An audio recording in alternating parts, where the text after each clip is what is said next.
Hello guys, તો આજે શરૂઆત કરીશું આપણે સીધી ખાવાથી. તો આજે બનાવ્યા છે બાજરીના રોટલા અને કારેલાનું શાક. તો મજા પડી જવાની છે આજે. જો મસ્ત મજાનું કારેલાનું શાક બનાવ્યું છે અને બાજરીના રોટલા અને ભૂંગળા તળ્યા છે. તો ભૂંગળા પણ ખાઈશું, છોકરા માટે તળ્યા પણ આપણે થોડા ખાઈશું, ટેસ્ટ કરીશું. જો મિત્રો, આપણે ખાવાનું ચાલુ કરી દઈએ, મજા આવી જવાની આજે એમ. તો ગાઈસ, કારેલા તમને કેવા લાગે? કડવા લાગે છે કે મસ્ત લાગે? તો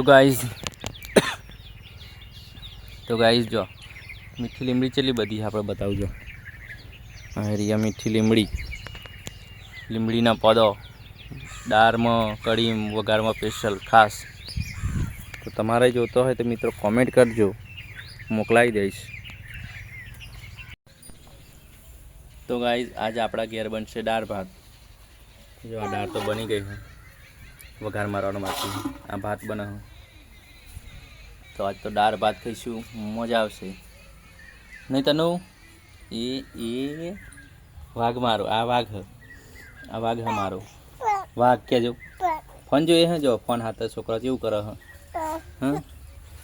દાળ ભાત બનશે એટલે ખાઈશું. તો ગાઈસ, દાળ બનીને રેડી છે. જો મસ્ત મજાની દાળ વઘાર મારે છે, જીરું ને રાઈનો. તો જો તમને દાળ બતાવું, મસ્ત બનાવી છે મમ્મીએ આજે દાળ. તો હવે દાળનો ભાત મિક્સ કરીને આપણે ખાઈ લઈશું. અને ચાલુમાં આપણે કામ પણ કરવાનું. જો ભેડો ચાલુમાં બાફવાનો અને એક બાજુ જમવાનું, તો બે કામ કરીશું સાથે. તો દાળ ભાત ખાઈને મસ્ત સૂઈ જઈએ પછી ભેડો બાફીને. તો બહુ મસ્ત બનાવી દાળ. આજ તો મજા આવે છે, મોજ પડી જશે. દાળ અમારે ઘેર સ્પેશિયલ બનાવું, એક નંબર દાળ બનાવે એમ. ખાવાની બહુ જ મજા આવે મિત્રો. તો ચાલો જમી લઈએ.